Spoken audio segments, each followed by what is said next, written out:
Atos. Terus bukan atos. Karena kan apa ya pepatahnya ketika gitu. ya. Nek ngomongnya aja dipedhot daripada dikayang. Berarti ciru. Kan gitu. Guyon Mas Gus ini kan gawagis nih. Gawagis kalau ini gawadus. Gawadus. Itu akhirnya mulai dari situlah mungkin tahun 2011 saya mukim. Nah sebelum mukim saya di apa ya istilahnya itu ditarik sama orang turi Sleman. Ditarik yang maksudnya ditarik itu coro istilah sekarang itu dai ya. Kan pada waktu itu belum rame kayak sekarang Ramadan ada dai gitu. Kalau ada pun ya cuma ada beberapa tempat misalnya pada waktu di Sleman dulu. Akhirnya pada waktu itu tahun 2011 saya ditarik sama pendereknya Mbah Mat ke Turi. Saya itu ditempatkan di rumah yang sangat megah. Rumah yang sangat megah tanpa ada penghuninya di daerah Turi Sleman. Saya curiga ini tempat. Pada waktu itu saya timbul pertanyaan bahwa sini tapi besar ya? Besar lantai? Bahkan lebih besar dari badan saya. besar. Di sana itu sudah hampir 7 hari saya baru terasa ternyata rumah yang sangat angker. Berarti selama 7 hari itu sampean logistik kaya beras misalnya kaya banyu itu sampean piye? Apa diteri wong apa sampean nggawa dhewe teko apa sangu apa kepiye sampean?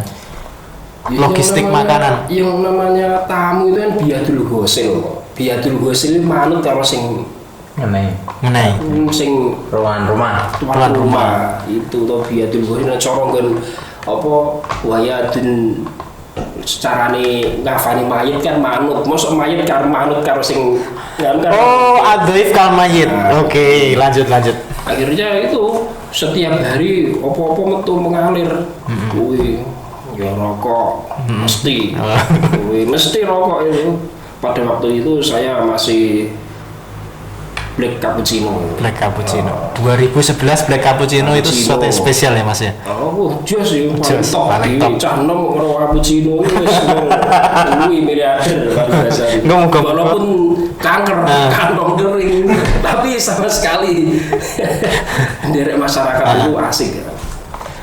Akhirnya 7 hari ya Mas ya? Di 7 hari mengalir terus makanan apa terus neng terus.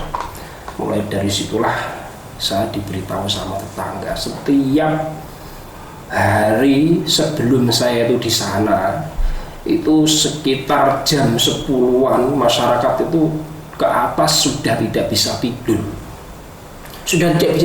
karena apa? Terganggu sama suara-suara gaib di rumah itu. Wah, ternyata pada waktu itu saya tanya terus saya apa lagi kok matur nuwun Pak, jenengan kamu teng mriki pun ayam-ayam enten RT mriki, masyarakat mriki sadèrènge jenengan mriki niku di atas jam 10, jam 9 pun mboten nyaturu masyarakat mriki. Lah napa Pak? Ternyata rumah niku awal-awalnya itu tanah sebelum didirikan rumah buat ngubur apa? Kuda-kudanya Belanda pada waktu itu saya timbul itu wah ya ini rada sedih setiap sebelum ada 7 hari saya tidur di sana itu setiap jam 10 itu pasti ada pasukan berkuda lewat jero rumah, lewat depan rumah itu secara fisik apa secara secara goib to ya secara fisik mau ndelok ngono mau pape bunyinya apa ora mungkin. Ning jero omah ana pasukan berkuda lewat, berarti berisik banget ya Mas? Ya ora berisik piye gimana kamu itu malah wajan. Itu godaannya itu sampean rasakan pas hari sebelum hari ketujuh. Sebelum hari ketujuh. Mulai dari awal tidur sampai 7 hari itu sering. Tapi sampean gak curiga pas kuwi? Oh curiga. Biasa. Turunnya orang biasalah kayak gitu. Paling kayak latihan ketupraan, latihan nopo. Pasukan Lombok Abang dan saat itu biasanya udah mulai dari 7 hari ke sana itu saya sudah saya wedi akhirnya ada teman-teman yang Bapak RT dan teman-teman yang ikut ngaji dengan saya, akhirnya sama-sama ngobrol, sama-sama tidur di satu rumah dengan saya, akhirnya menjadikan suatu hati yang sangat gembira. Rodo ayem ana kancane. Apa-apa anggar pikirane sering guyon, gampang sehat ora gampang stroke. Oke. Walaupun kondisi yang sangat ekstrem dan merinding. Anggar jak guyon pasti positif. Kuwi gur kuburan jaran. Artinya paling hantune jaran, gitu Mas. Berarti enggak ono hantu-hantu liyane. Tapi kan Pak bisa lihat Pak gitu jangan pada waktu itu ya sama sekali tidak loh. Itu awal saya itu paham tentang makhluk gaib. Pastinya makhluk gaib kan ya kita wajib harus percaya kan rukun iman yang keempat kan ya bitakdiri khairihi wa bitakdiri syarrihi ya. Akhirnya mulai dari situlah wah ternyata yo mulai dari situlah awal mulanya saya itu paham tentang jadi sensitif setelah itu. Dan pada mulai dari situlah awal mula saya itu merasakan dawuh masyayikh sing sekiranya itu masyayikh dawuh kapan santri Bali kudu iso ngadepi apa wae dalam segala hal. Akhirnya pepatah masyayikh begitu itu baru saya rasakan sesudah kejadian hal gaib 7 hari sebelum 7 hari begitu, terus sekitar setengah bulanan itu saya itu didatangi polisi 2. Didatangi polisi 2. Saya kira sendiri pada waktu jam 8 itu saya rada leran sama ngopi. Jam 8 pagi loh, bukan malam. Dan polisi berseragam komplit, ternyata saya itu aku rapat izin RT RW kok piye ya kok. Karena polisi kan suaranya kan Assalamualaikum. Kan polisi ya. Kita kan santriwan dan santri kula nuwun. Assalamualaikum halus. Assalamualaikum polisi. Waalaikumsalam, nggih Pak, monggo Pak. Lebet. Ya, masuk. Terus mengutarakan hajatnya. Wah, hajat intinya pengen curhat. Tapi enggak kan hajat kan. Pengen curhat gitu. Akhirnya pada waktu itu curhat-curhatan. Pak, saya itu diutus bapak mertua saya itu sakit sudah kisaran 1 bulan itu tidak reda penyakitnya. Akhirnya sudah saya bawa kemana saja itu sama saya hasilnya itu nihil. Polisinya sing ngomong karo ngotot kalau itu pikiran arak kon ngopoi polisi ngomong yang ini ya. Akhirnya pada waktu itu saya ulur perkataannya polisi itu tadi, ternyata intinya itu saya itu disuruh doa, suruh doani bapak mertuanya Asma nih Pak Rohmat. Pak Rohmat itu juragan salak di Sleman yang terbesar di daerah Turi. Kalau kamu itu masuk ke daerah Turi tanya Pak Rahmat. Kalau sekarang mudah-mudahan almarhum karena sudah berapa tahun itu saya masih teringat karena pada waktu saya di sana itu sudah wis cara istilahnya apa ya, orangnya itu sangat berhati-hati melakukan berkaki empat. Berkaki empat itu maksudnya itu pakai tekan, bukan apa gitu, bukan itu siluman. Kita kira ngayang. Pada waktu itu akhirnya pada waktu polisi itu kan memberi inti bahwa saya itu suruh untuk nambani sama mertuanya Pak polisi, itu saya tuh langsung ke sana. Oke, saya mantap pun, mas saya yang dikonglo aku ya mantap kok.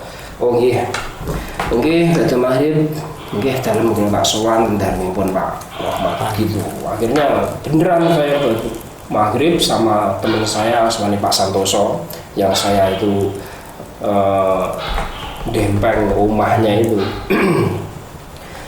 Dia sama Pak Santoso itu ke sana. Ternyata di dalamnya Pak Rahmat itu sudah ada mata yang siap untuk menyorot saya. Berarti keluarga besar itu dulu saya seakan-akan itu saya itu ancaman atau bukan ancaman itu kan agresi. Bukan agresi ini. Soal istilah ini kan suatu sambutan seperti orang yang sangat penuh harap ngalim improve.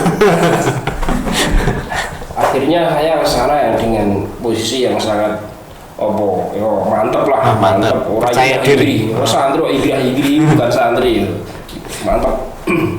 Assalamualaikum, ibu. Assalamualaikum langsung Pak. Itu Pak Rahmatnya itu di atas. Ternyata profil dari penyakit itu sendiri awal mulanya itu ziarah Wali Songo. Selesai ziarah, tiba sampai di rumah itu kakinya yang kanan itu langsung membengkak seember.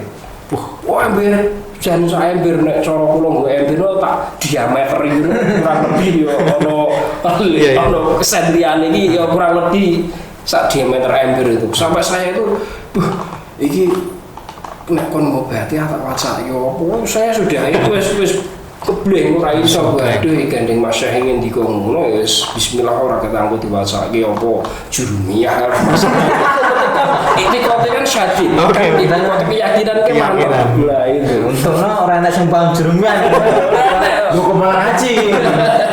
Akhirnya pada waktu itu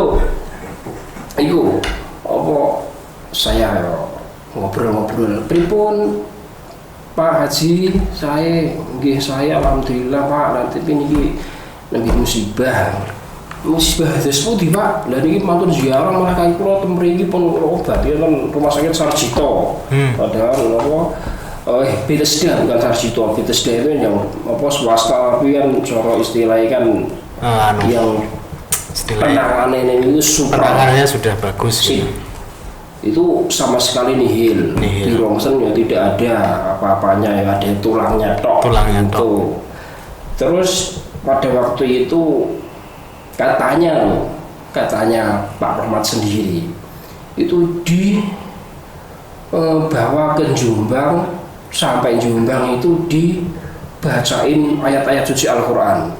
Sama sekali tidak ada itu. Tidak ada hasilnya. Hasilnya nihil. Malah gue kok kayak duit nguror ini mau kayak aku kena tinggunya rekop Pak. Honor bos. Terus akhirnya pada waktu itu meminta kepada saya, Mas, lo tak nyun dengan jenengan kersanipun sikil lo ini ndang kimpes, ndang mantun mungkin sakit apa aktivitas seperti biasanya. Kanan kiri tuh gue. Satu. Oh, satu kanan tok. kiri, nah kanan kiri folio loh kamu. Kanan sebelah kanan tok. Kanan tok. Ya. Akhirnya pada waktu itu mulai dari situlah saya timbul kebingungan. Aku orang tahu disuruh di masyarakat koyo ngene kok moro-moro masyarakat aneh-aneh. Jalur aneh. Akhirnya saya ngendika apa berpikir nderek dawe poro-poro masalah santri misalnya mungkin kudu bisa apa-apa. Dawe masyarakat kepiye ya ayo dilaksanake asalkan dengan apa sebatas syar'i kita harus nderek. Akhirnya pada waktu itu ya saya nggowo iku apa minyak sing rego 5.000 Pak. Minyak.